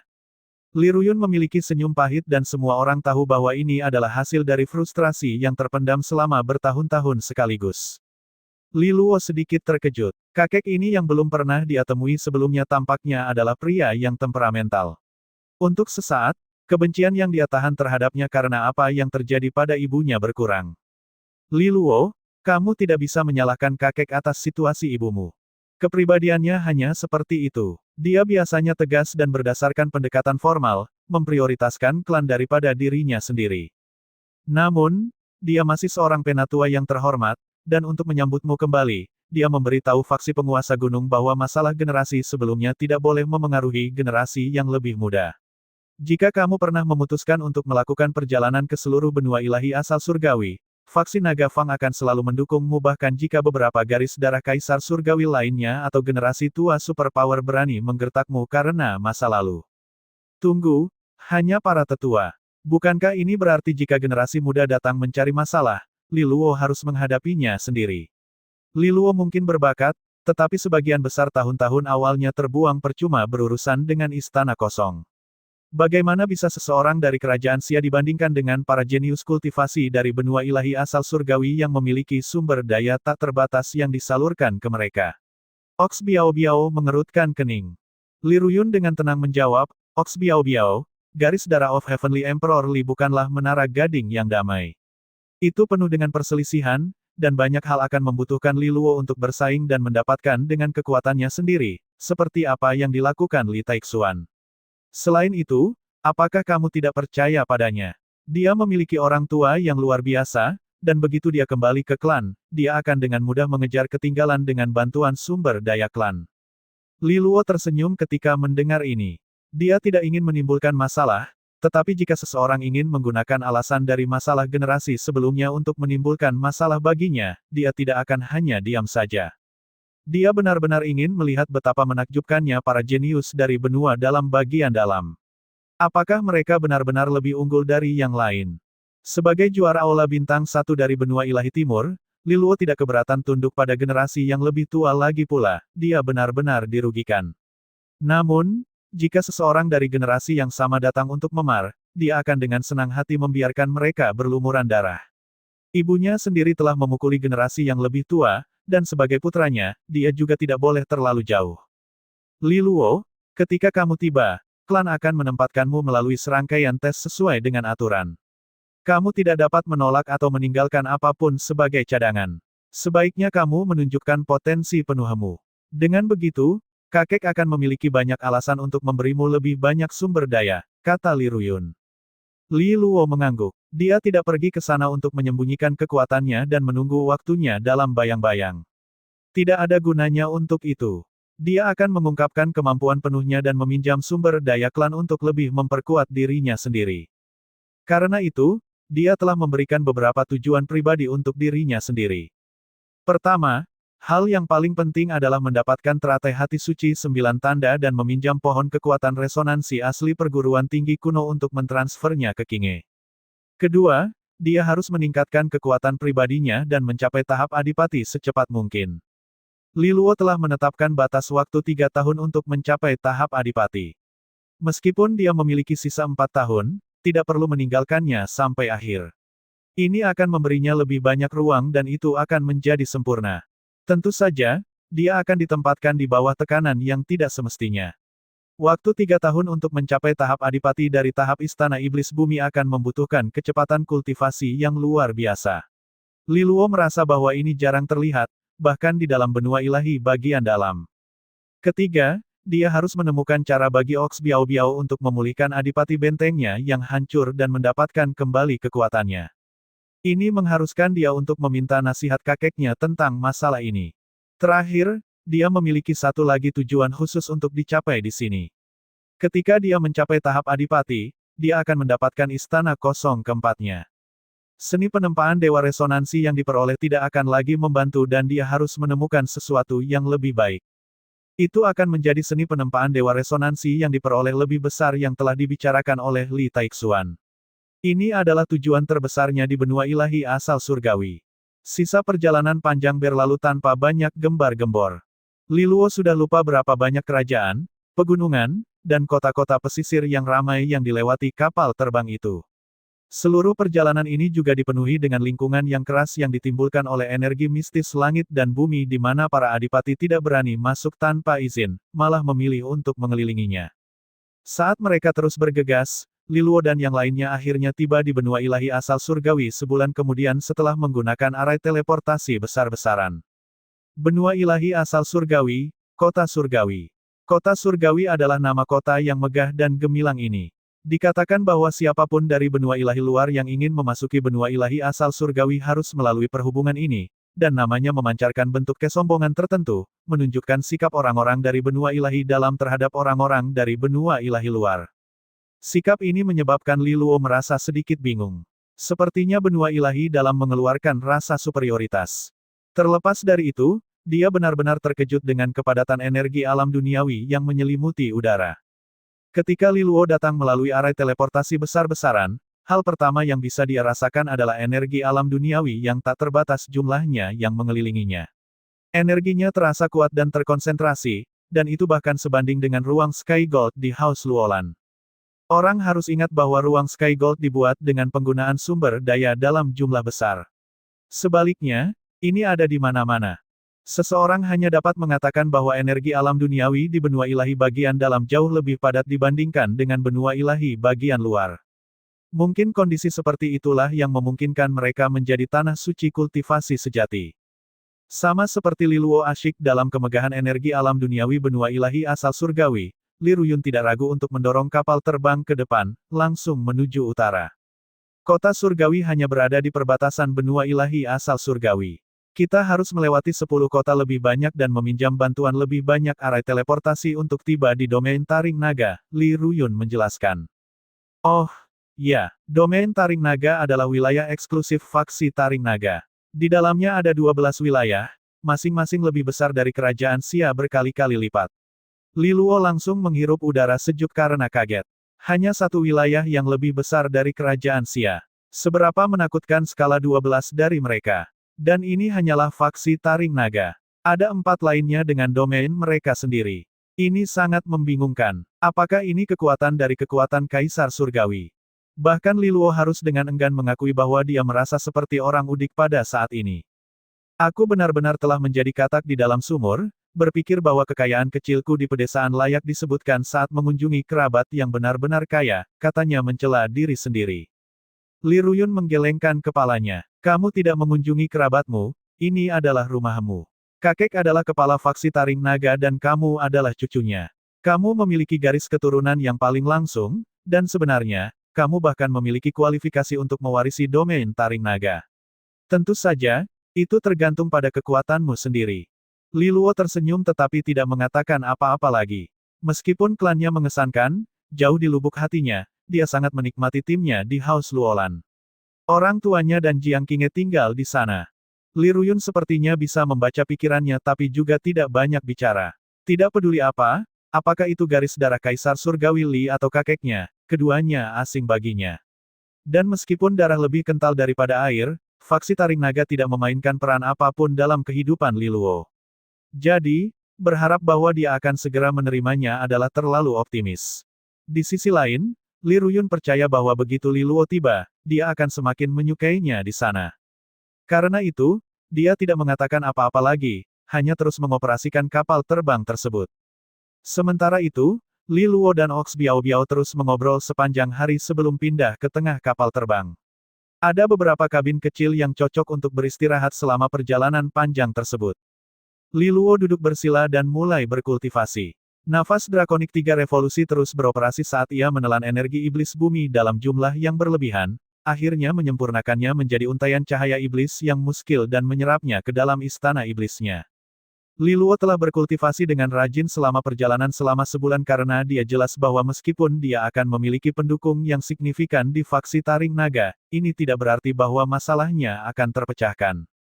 Berdasarkan apa yang disebutkan Li Ruyun, jika dia menginginkan lebih banyak sumber daya untuk kultivasi, dia harus mengandalkan kemampuannya sendiri. Karena itu, dia harus memiliki kekuatan pribadi yang cukup untuk mendapatkan perhatian. Waktu berlalu saat dia berkultivasi, dan Li Luo mengamati secara internal bahwa ada lebih dari 1000 helai cahaya iblis yang muskil melayang-layang di dalam istana iblisnya. Kondisi mentalnya dengan cepat menghitung untaian cahaya. 1300. Memang, untaian cahaya iblis muskilnya sudah melebihi 1000. Sebulan yang lalu, ketika dia masih berada di kota Southwind, dia hanya memiliki sekitar 300 helai. Jelas, Li Luo tidak santai selama bulan perjalanan yang terburu-buru ini. Istana resonansi cahaya airku seharusnya mampu menampung hingga 5000 helai cahaya iblis yang muskil. Istana iblis biasa yang lebih rendah mampu menampung 3000 helai cahaya iblis yang muskil. Tentu saja, ini bukan maksimum absolut, tetapi akan berbeda tergantung pada tingkat kecocokan dan resonansi orang tersebut. Sederhananya, semakin kompatibel, semakin banyak yang bisa mereka pegang. Biasanya, seseorang harus memiliki resonansi kelas 8 atas untuk memuat 5000 helai cahaya iblis yang muskil ketika mereka berada di tingkat istana iblis kecil. Resonansi Li Luo belum mencapai kelas 8 atas, tetapi resonansi cahaya air kelas 7 atasnya dengan sifat primer dan sekundernya tidak kalah jika dibandingkan dengan 1. Berdasarkan kecepatan ini, mencapai 5000 helai akan memakan waktu sekitar 3 bulan lagi. Li Luo terus diam-diam mengamati bagian dalam istana resonansi cahaya airnya. Hanya ketika ada cukup untaian cahaya iblis yang muskil, istana resonansinya dapat mencapai tingkat istana iblis besar.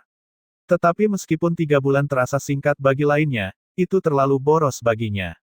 Dia juga memiliki 2 istana resonansi lainnya, dan mereka akan membutuhkan waktu untuk memperbaiki dan menempanya juga. Aku perlu mengurangi ini menjadi 2 bulan, gumam Li Luo pada dirinya sendiri.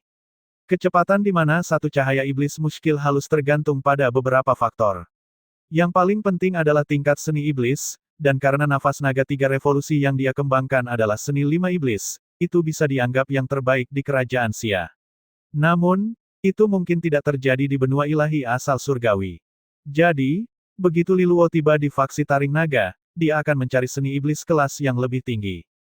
Jika seseorang ingin lebih meningkatkan kecepatan di mana mereka menyempurnakan cahaya iblis yang muskil, mereka dapat menggunakan bantuan eksternal seperti pil asal iblis. Ini adalah pil yang hanya dapat dibeli oleh siswa Aula Bintang 3 di perguruan tinggi Astral Sage, dan jumlah yang tersedia sangat kecil.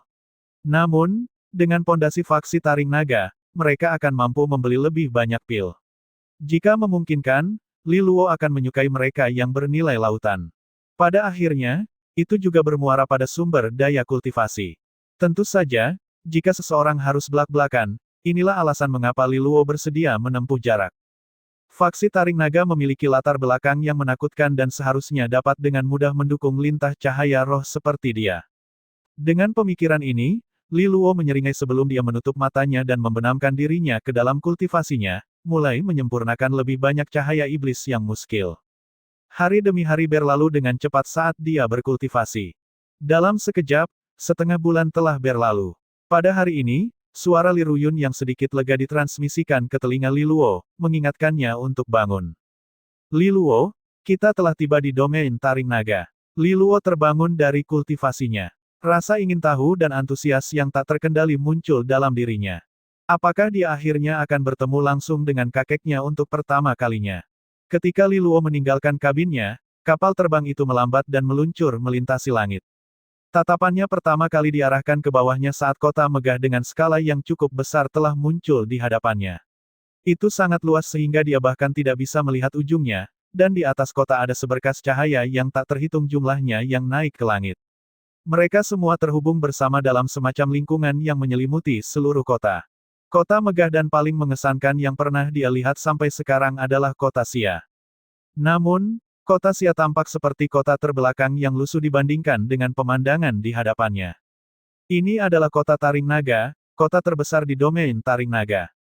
Namun, ini bukan tujuan kita, Li Ruyun menjelaskan, dan Li Luo menoleh untuk melihat ke arah yang dia tunjuk. Itu adalah rangkaian pegunungan yang sangat besar, seolah-olah menutupi langit. Masing-masing setinggi puluhan ribu meter. Selain itu, pegunungan ini sangat curam dan terjal. Dari jauh, mereka tampak seperti taring individu naga besar yang diselingi antara langit dan bumi. Perasaan ganas yang tak terlukiskan berdesir di seluruh bentangan, dan siapapun yang melihatnya akan merasakan rambut mereka terangkat. Aku ingin menyambutmu di pegunungan Taring Naga. Li Ruyun tersenyum. Dengan gelombang, kapal terbang itu maju menuju pegunungan.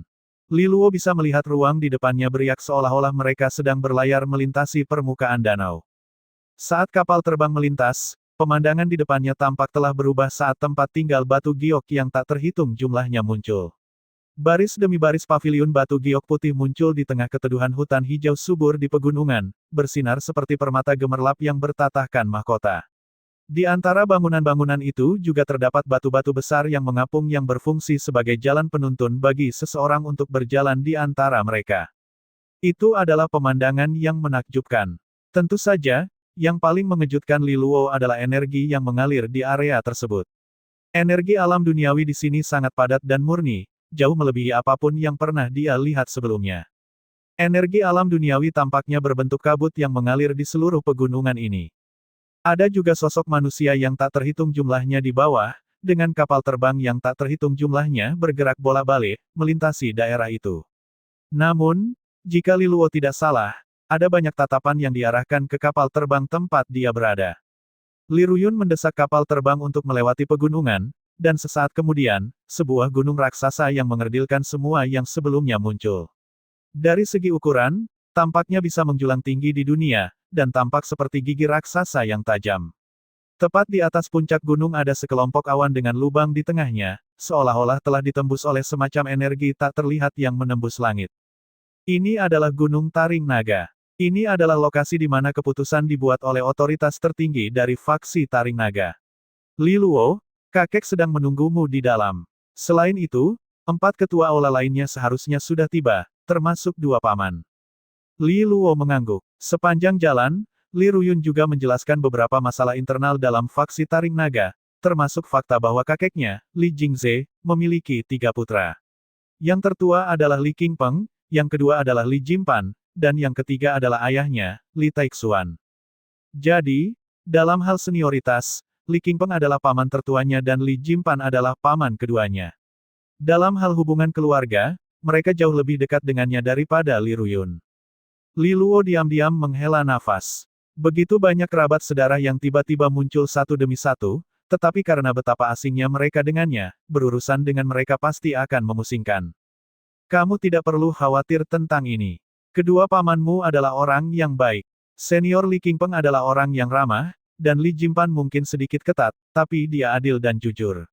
Yang terpenting, mereka semua sudah tak sabar untuk menyambutmu pulang. Li Ruyun sepertinya bisa membaca pikiran Li Luo, dan dia tersenyum dan menghiburnya.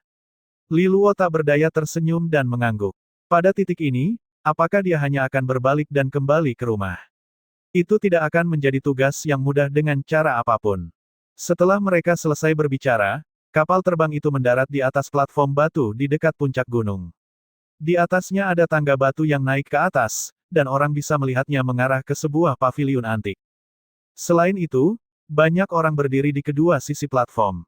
Bahkan pepohonan di gunung pun dipenuhi oleh para penonton yang ingin tahu yang sedang menonton kapal terbang itu. Ketika kapal terbang Li Ruyun mendarat, 2 sosok muda keluar untuk menerima mereka dari kerumunan. Bibi Yun, yang satu laki-laki dan yang lainnya perempuan, keduanya dengan hormat memberi hormat kepada Li Ruyun. Oh, ini Jingtao dan Feng Yi. Li Ruyun tersenyum sambil mengangguk pada mereka. Li Luo, yang berdiri di belakangnya, merasakan jantungnya sedikit bergetar. Dia sudah tahu bahwa paman sulungnya memiliki seorang putra, Li Jingtao, dan paman kedua memiliki seorang putri, Li Fengyi. Ini adalah sepupu tertuanya. Li Luo pertama-tama mengalihkan perhatiannya ke laki-laki muda dan bertubuh kekar. Dia memiliki rambut pendek dan tampak agak gemuk dengan lengan agak panjang. Dia memiliki sikap yang hangat dan memiliki senyum di wajahnya, dengan ekspresi santai. Dalam arti tertentu, dia memberikan perasaan seseorang yang sedikit malas dan mungkin tahu bagaimana menikmati dirinya sendiri. Dia tidak sekejam yang mungkin namanya tunjukkan, malah terlihat seperti orang yang santai. Wanita muda itu, di sisi lain, tampak jauh lebih luar biasa dibandingkan. Dia tinggi dan ramping dan rambutnya diikat ekor kuda. Dia memiliki fitur wajah yang cantik, terutama hidungnya yang sedikit menengadah, menyebabkan pipinya terlihat lebih menonjol dan tajam. Ketika ditambah dengan alisnya yang seperti pohon willow, dia mengeluarkan udara yang tajam seperti pedang yang terpelihara dengan baik. Korset merah diikatkan di pinggangnya yang ramping, dan itu memberikan perasaan yang mampu dan kuat, terus berusaha untuk memperbaiki dirinya sendiri. Ini adalah putri paman kedua, Li Fengyi. Saat Li Luo menaksir keduanya, tatapan mereka juga tertuju padanya. Setelah itu, ekspresi takjub melintas di mata mereka pada saat bersamaan. Pemuda di depan mereka tinggi dan ramping dengan rambut putih keabu-abuan yang membuatnya menonjol. Fitur wajahnya mirip dengan Li Taixuan ketika dia masih muda, tetapi tidak ada yang mengurangi ketampanannya. Dia memiliki sepasang mata yang cerah dan tenang. Meskipun seharusnya berasal dari benua dalam luar, dia tidak memiliki perasaan tidak nyaman saat berhadapan dengan keagungan Gunung Taring Naga. Li Luo merasa sedikit tidak berdaya ketika dia dinilai oleh keduanya. Terus terang, dia tidak tahu bagaimana paman sulung dan paman kedua memikirkannya. Meskipun mereka adalah saudara laki-laki ayahnya, itu lebih umum daripada tidak melihat saudara kandung berjuang keras satu sama lain dalam klan sebesar itu. Hanya dengan melihat pemangku raja saja sudah cukup membuktikan betapa penyayangnya seorang paman. Alhasil, putri pertama dan pemangku raja bentrok hingga berdarah-darah. Dan faksi Taring Naga adalah kue yang bahkan lebih enak jika dibandingkan dengan kerajaan Xia. Jadi, jika kedua paman ini mewaspadai ayahnya, anak-anak mereka juga tidak akan memperlakukannya dengan baik. Selain itu, ayah yang begitu brilian akan menjadi pesaing terbesar mereka. Ini adalah hasil yang disayangkan tetapi sering terlihat. Jika yang disebut kakak laki-laki dan kakak perempuan kedua ini berusaha mempersulitnya di masa depan, seperti mempermalukannya dengan status orang udik, bahkan sebelum dia memasuki klan, itu hanya akan menjadi kejadian normal lainnya dalam keluarga perebutan kekuasaan. Saat pikiran Li Luo terus mengembara, Li Jingtao dengan penasaran berjalan ke depan dan berdiri di depan Li Luo sambil tersenyum. Li Luo, dia bertanya. Li Luo dengan tenang mengangguk sebagai jawaban. Pada titik ini, kecemerlangan aneh mekar di matanya saat dia mengulurkan anggota tubuhnya yang panjang untuk memeluknya dalam ekstasi, dengan gembira berteriak, "Adik, kamu menderita. Cepat, panggil aku, kakak." Meskipun Li Luo telah membuat segala macam persiapan di kepalanya untuk menghadapi sepupunya, sudut mulutnya berkedut tak terkendali. Kakak laki-laki yang murah hati ini sepertinya sedikit bingung. Saat berhadapan dengan Li Jingtao yang antusias, Li Luo merasa sedikit malu. Dia ingin melepaskan diri dari genggaman Jingtao, tapi pelukan itu terlalu erat. Akibatnya, dia hanya bisa memaksakan senyum. "Senang bertemu denganmu, kakak sulung. Aku Li Luo." Dari sudut pandang senioritas, dia benar-benar kakak sulungnya. "Hahaha, kamu benar-benar putra paman ketiga. Kamu memiliki tampang tampan dan gagah yang sama. Sayang paman ketiga bukan ayahku dengan begitu, aku tidak akan menjadi seperti ini." Li Jingtao dengan penuh semangat menepuk pundak Li Luo. Senyum di wajah Li Luo membeku. Bukankah dia meminta pemukulan dari ayahnya sendiri? "Li Jingtao, bisakah kamu menahan diri?" Suara wanita muda itu dengan dingin terdengar. Alis seperti pohon willow Li Fengyi mengerutkan kening saat dia menatap Li Jingtao yang terlalu energik. "Bocah ini terlalu berlebihan. Bagaimana kamu bisa memeluk dan menepuk pundak seseorang yang baru saja kamu temui? Itu hanya memalukan." Mendengar peringatan Li Fengyi, Li Jingtao buru-buru menarik tangannya, dan meskipun dia seharusnya menjadi kakak sulung, sepertinya dia sedikit takut pada kakak kedua yang galak dan tegas. "Fengyi, bukankah kamu di sini lebih awal dariku? Apakah kamu tidak mengidolakan paman ketiga?" Li Jingtao menggerutu. Li Fengyi memelototi Li Jingtao saat dia menggertakkan giginya. "Diam, yang aku idolakan adalah paman ketiga dan bukan putranya." Setelah itu, dia tidak lagi peduli padanya dan malah menatap Li Luo, berjalan ke depan dan menangkapnya lebih dekat. Kamu memang mirip paman ketiga. Aku Li Fengyi, dan kamu bisa memanggilku kakak kedua, katanya dengan dingin. Li Luo tersenyum. Li Luo menyapa kakak kedua. Melihat ekspresinya yang tenang tanpa sedikit pun kepanikan meskipun berada di wilayah faksi Taring Naga, kekaguman melintas di matanya. Dia datang dari benua dalam luar, gurun, namun dia berdiri dengan bangga dan percaya diri. Meskipun dia tidak tahu betapa berbakatnya dia sebenarnya, ketenangan yang dia miliki seperti diharapkan dari anak paman ketiganya. Dia juga cukup tampan. Berasal dari benua ilahi asal surgawi, dia telah melihat pemuda menarik yang tak terhitung jumlahnya, tetapi adik laki-lakinya ini pasti di antara yang terbaik. Li Luo jelas mewarisi ketampanan orang tuanya. Setelah mendengar pemuda tampan memanggilnya, kakak kedua, hatinya tidak bisa menahan perasaan sedikit lebih nyaman, dan sedikit kegembiraan berkembang. Di masa lalu, yang dia miliki hanyalah Jingtao yang berpenampilan rata-rata untuk dilihat, dan dia muak dengan wajahnya. Sekarang dia akhirnya memiliki adik laki-laki, bisakah dia akhirnya memiliki seseorang yang bisa dia bully sesuka hati? Lain kali dia bertemu dengan pelacur dari 4 garis keturunan lainnya, dia pasti akan menyeret adik laki-laki ini dan membanggakannya. Tunggu saja mereka akan sangat cemburu sampai air liur mereka menggenang di tanah. Adik, kamu pasti lelah dari perjalanan jauh. Sayangnya, kakek dan ayahku sedang menunggumu, jadi kamu harus bertahan sedikit lebih lama. Tidak perlu terlalu cemas. Semua orang telah menunggu kepulanganmu, lanjut Li Fengyi. Dia mengangguk riang. Ayo pergi, adik. Kakak sulungmu di sini akan memimpin.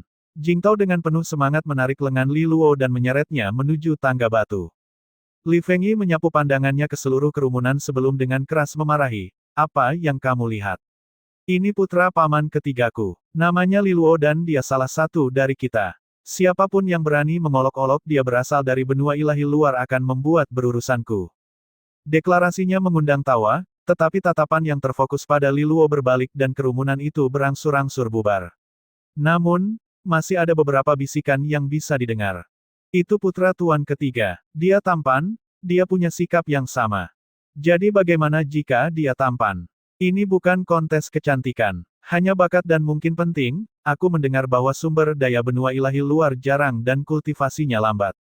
Jadi, aku tidak berpikir Li Luo akan menjadi sesuatu yang mengesankan.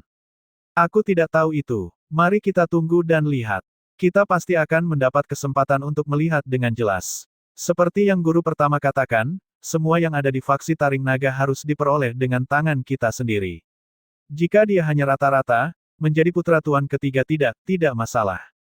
Li Fengyi kemudian berbalik ke arah Li Luo. Adik laki-laki, ada banyak orang di faksi Taring Naga, dan jika ada yang berani menggertakmu, beri tahu aku. Li Luo tersenyum dan mengangguk. Terima kasih, kakak kedua. Namun, aku punya sedikit permintaan. Bicaralah. Bisakah kamu memanggilku, Li Luo, atau Luo kecil, please? Adik kecil kedengarannya tidak terlalu bagus. Li Fengyi mengangguk setuju. Tentu, adik. Apa kamu punya saran lain, adik? Li Luo terdiam. Tidak, dia kemudian menggelengkan kepalanya dan mengikuti Jingtao dengan sedikit depresi. Li Fengyi mengikuti tepat di belakang dengan seringai di wajahnya. Li Ruyun juga menyusul, berjalan berdampingan dengannya saat dia tertawa ringan. Ada apa? Dia kemudian menggenggam lengan Li Ruyun dan berbisik dengan suara lembut yang hanya bisa didengar oleh keduanya, dia tidak buruk. Dia tampan, dan kuharap bakatnya tidak buruk. Meskipun menghabiskan waktu di benua dalam luar, dia seharusnya masih bisa mengejar. Li Ruyun memikirkan 3 resonansi Li Luo dan terkekeh di dalam hatinya. Ini adalah bakat yang tidak kalah dengan resonansi kelas 9. Pengguna resonansi 3 kali lipat jarang bahkan di benua ilahi bagian dalam, dan potensi bawaan Li Luo tidak diragukan lagi. Namun, dia selangkah di belakang. Li Jingtao dan Li Fengyi, misalnya, hanya setahun lebih tua dari Li Luo, tapi mereka sudah berada di tahap tubuh iblis. Yang paling penting adalah perbedaan usia. Ketika keduanya seumuran dengan Li Luo, Li Ruyun samar-samar ingat bahwa keduanya baru saja melangkah ke tahap istana iblis. Relatif, ini berarti bahwa Li Luo bisa jadi lebih baik jika dibandingkan dengan mereka, terutama mengingat fakta bahwa dia berasal dari benua ilahi luar, di mana sumber dayanya jauh lebih buruk daripada yang dimiliki duo tersebut. Meski begitu, dia tidak ketinggalan, dan ini menunjukkan potensinya yang luar biasa. Tentu saja, Kultivasi adalah proses bertahap untuk maju ke tahap berikutnya. Bakat juga merupakan konsep yang jauh lebih luas. Itu tidak akan semata-mata bergantung pada nilai resonansi seseorang, terutama jika menyangkut seni adipati. Kekuatan yang dapat ditampilkan seseorang akan jauh melampaui seseorang dengan tingkat resonansi yang lebih tinggi jika mereka tidak dapat menggunakan seni serupa. Ini paling jelas selama pertemuan cawan suci, di mana Lan Lan, meskipun memiliki tingkat resonansi yang lebih rendah, mampu menekan Gong Senjun dan putri pertama dengan 3 koutao dari Sage yang tercerahkan yang dikultivasikan meskipun tingkat resonansi mereka lebih tinggi. Li Luo dengan bersemangat diseret oleh Li Jingtao menaiki tangga batu saat kakak sulungnya yang ramah terus-menerus mengoceh tentang betapa sulitnya hidupnya sejauh ini. Mendengarkan suara dengung, Li Luo sekali lagi merasa sangat tidak berdaya. Kakak sulungnya yang ramah memberi kesan malas pada semua orang, jadi mengapa dia begitu cerewet? Namun, sikapnya tampak tulus. Jelas, Li Jingtao tidak menyimpan permusuhan apapun terhadapnya. Li Fengyi juga demikian. Dalam pertemuan singkat mereka, dia mengungkapkan rasa ingin tahunya tetapi juga cukup baik. Ini menyebabkan Li Luo mempercayai kata-kata yang dikatakan Li Ruyun sebelumnya. Sikap pamannya terhadapnya tidak buruk. Semua ini menyebabkan Li Luo menghela nafas lega. Dia ada di sini untuk berkultivasi, bukan untuk terlibat dalam perseteruan keluarga. Beberapa menit kemudian, Li Luo mencapai puncak tangga batu dan melihat sebuah paviliun kuno yang tampak seperti aula leluhur muncul di hadapannya. Dikelilingi oleh air di 3 sisi, dan sebuah jalan setapak kecil berwarna biru yang dikelilingi oleh naungan hijau subur memimpin jalan masuk. Kelompok itu tiba di depan aula leluhur dengan Li Ruyun memimpin, dengan hormat mengumumkan kehadiran mereka. Ayah yang terhormat, aku telah membawa kembali keturunan Taixuan. Kamu boleh masuk. Suara seorang lelaki tua bergema dari dalam aula leluhur, disertai dengan ketenangan seperti gunung. Itu seperti naga kuno yang bercokol di puncak gunung, mampu memerintah elemen-elemen sesuai keinginannya. Li Ruyun mendorong pintu besar itu ke samping, dan seberkas cahaya menyebar di sepanjang celah yang terbuka. Li Luo melihat langsung ke dalam. Banyak sosok duduk di aula leluhur, semuanya memiliki temperamen yang tidak biasa. Orang pertama yang dilihat Li Luo sedang duduk di tengah. Ini adalah seorang pria berjubah abu-abu yang sehat dan bertenaga, kedua matanya terbuka pada saat ini. Tatapannya terfokus pada pemuda yang bermandikan sinar matahari di depan pintu. Dia tinggi dan ramping, dengan wajah yang sedikit tidak dewasa. Namun, wajahnya mengingatkan lelaki tua itu pada sosok yang sudah dikenalnya. Pada saat ini, terlepas dari semua kekuatan duniawi yang dia genggam, dia masih jatuh kesurupan. Memori lama muncul dalam pikirannya. Seolah-olah dia diingatkan tentang Li Taixuan yang lebih muda. Dia juga berdiri di depan mereka di pintu ini, mengungkapkan kecemerlangannya ditambah dengan wajahnya yang muda dan menyeringai. Dia kemudian akan melambaikan tangannya dan dengan kasar memanggilnya orang tua tanpa penyesalan sedikit pun.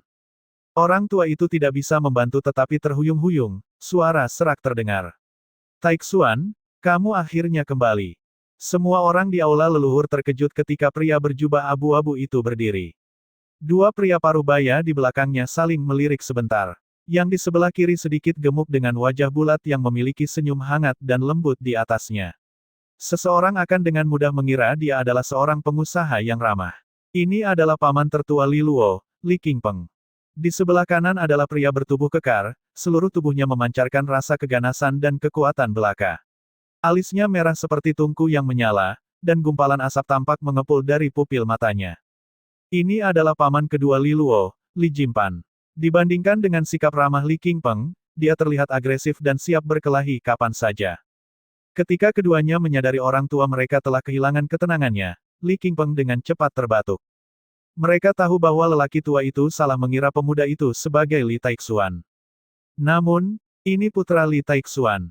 Dia hampir mirip dengan ayahnya, jadi tidak heran lelaki tua itu salah mengira mereka. Batuk tajam Li Qingpeng membangunkan lelaki tua itu dari kesurupannya. Meskipun dia tidak lagi muda, matanya dengan cepat mendapatkan kembali kejernihannya saat dia menatap pemuda di ambang pintu. Dia kemudian dengan cepat duduk, dan meskipun wajahnya memiliki beberapa kerutan, dia melakukan yang terbaik untuk mengeluarkan senyum mengundang di wajahnya yang sehat dan penuh vitalitas. Senyum ini menyebabkan Li Jimpan dan Li Qingpeng merasa sedikit tidak berdaya di dalam. Orang tua itu biasanya adalah individu yang sangat ketat. Dia bertingkah sangat tegas dan senyum seperti itu jarang terlihat bahkan saat menghadapi Li Fengyi dan Li Jingtao dari generasi yang lebih muda. Senyum tergesa-gesa hari ini mungkin ditunjukkan untuk mencegah anak laki-laki ini ketakutan saat dia kembali ke rumah. Li Luo, kan, cepat masuk. Pria tua itu menunjuk ke arah Li Luo. Li Luo juga tidak berdaya ketika menghadapi perubahan sikap yang tiba-tiba. Terus terang, dia tidak tahu bagaimana dia harus bereaksi terhadap lelaki tua yang belum pernah dia temui sebelumnya. Jelas, tidak ada waktu untuk berlama-lama, jadi dia menenangkan diri dan dengan tenang berjalan ke tengah aula leluhur. Dia kemudian melihat tepat ke pria tua berjubah abu-abu yang duduk di kepala. Individu ini tampaknya sangat tua dengan ekspresi keriput. Namun, dia terus duduk dengan tenang, aura yang dalam dan misterius terpancar darinya. Untuk sesaat, sepertinya lelaki tua itu telah menjadi satu dengan seluruh gunung taring naga, setiap tindakan mampu membangkitkan kekuatan surga. Tekanan yang tak terlukiskan ini adalah sesuatu yang hanya dia rasakan di hadapan Pang Qianyuan. Orang tua ini seharusnya adalah kakek yang pernah dia dengar, kepala faksi Li Jingze. Li Luo menyapa kakek terhormat. Hatinya bergetar saat dia dengan sopan menyapa pria tua di depannya. Melihat ekspresimu yang tidak biasa, kurasa Li Taixuan tidak pernah membicarakanku kan. Li Jingze memiliki senyum yang rumit. Li Luo awalnya ingin mengatakan beberapa kata atas nama ayahnya, tetapi semuanya tersangkut di tenggorokannya. Pada akhirnya, dia memilih untuk tetap diam. Tatapan Li Jingze tampak sedikit terluka. Li Taixuan memang tidak pernah menyebut garis darah Kaisar Surgawi Li, atau dia. Jelas, hatinya masih menyimpan keluhan setelah dipaksa keluar dari benua ilahi asal surgawi. Bagaimana putranya yang sombong itu bisa menerimanya? Li Taixuan adalah putra yang paling dia hargai dan dianggap penting. Melihat Li Jingze terdiam, Li Qingpeng buru-buru batuk lagi dan berdiri, tersenyum hangat ke arah Li Luo. Lingkaran, Li Luo, saya paman sulungmu, Li Qingpeng. Ini paman keduamu, Li Jimpan. Dia menunjuk ke arah pria parubaya dengan alis merah. Yang terakhir mengangguk pada Li Luo dan tatapannya berhenti di wajahnya, yang sangat mirip dengan adik bungsunya. Li Luo dengan hormat menyapa paman sulung dan paman kedua. Ayah, adik ketiga tidak pernah menyebutmu pada Li Luo. Mungkin itu karena dia tidak ingin dia menggigit lebih dari yang bisa dia kunyah. Plus, dia tidak berencana untuk kembali dalam waktu dekat, jadi mengapa membiarkan anak itu berfantasi? Li Qingpeng dengan cepat menjelaskan. Dia marah padaku itu wajar. Akulah yang mengecewakannya, kata Li Jingze dengan murung. Li Jimpan menimpali. Ayah, jika adik ketiga benar-benar membencimu, mengapa dia mengirim Li Luo kembali? Ini menunjukkan bahwa dia masih mempercayaimu di dalam hatinya. Li Jingze dengan ringan menghela nafas dan kemudian secara bertahap menjadi tenang lagi sebelum dia berbalik ke arah Li Luo. Li Luo, faksi Taring Naga akan menjadi rumahmu mulai sekarang. Kamu dapat yakin bahwa selama aku di sini, aku tidak akan membiarkanmu menderita keluhan apapun. Aku akan mendengarkan instruksimu, kakek yang terhormat. Li Luo mengangguk. Li Jingze kemudian tersenyum dan sekali lagi mengamati wajah Li Luo dengan cermat. Wajahnya yang belum dewasa sekali lagi mengingatkannya pada Li Taixuan, dan tatapannya berubah lembut dan ekspresi kebahagiaan muncul. Dia kemudian berbalik ke arah banyak sosok di aula leluhur. Pada saat yang sama, semua tokoh lain dengan aura luar biasa juga mengucapkan selamat. Li Luo adalah keturunan adik ketiga. Sekarang dia telah kembali ke klan, namanya secara alami harus dicatat dalam catatan klan kita, kata Li Qingpeng. Memiliki nama seseorang yang tercatat dalam catatan klan adalah sesuatu yang biasa. Itu juga menyatakan bahwa Li Luo secara resmi adalah anggota faksi Taring Naga.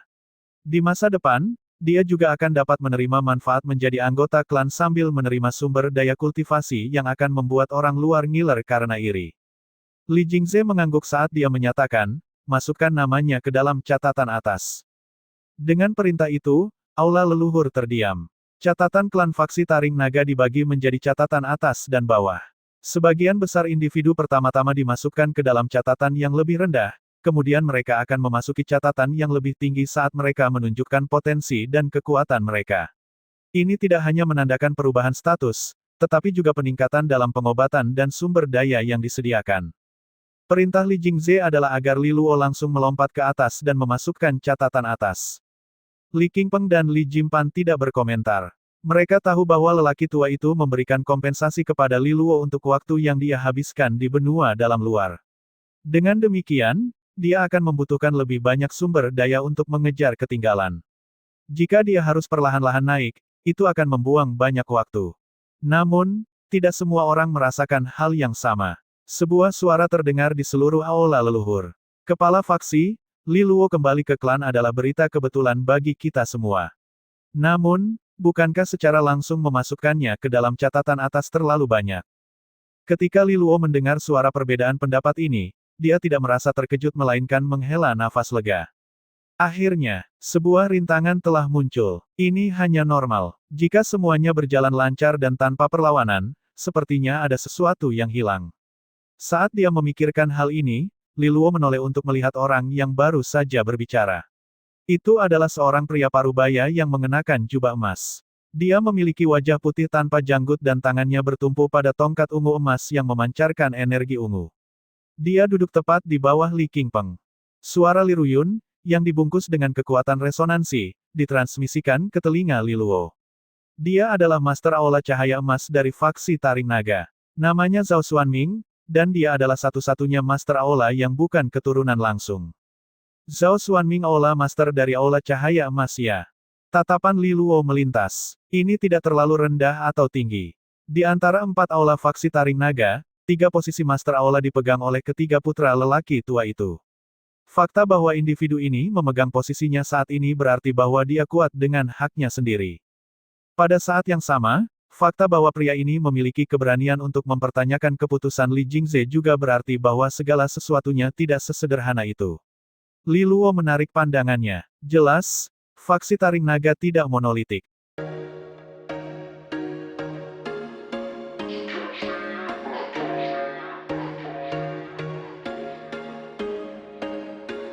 There was once a day that I would pray for you. I'd go and misbehave just so you'd notice too. Sneaking looks up and down from across the room.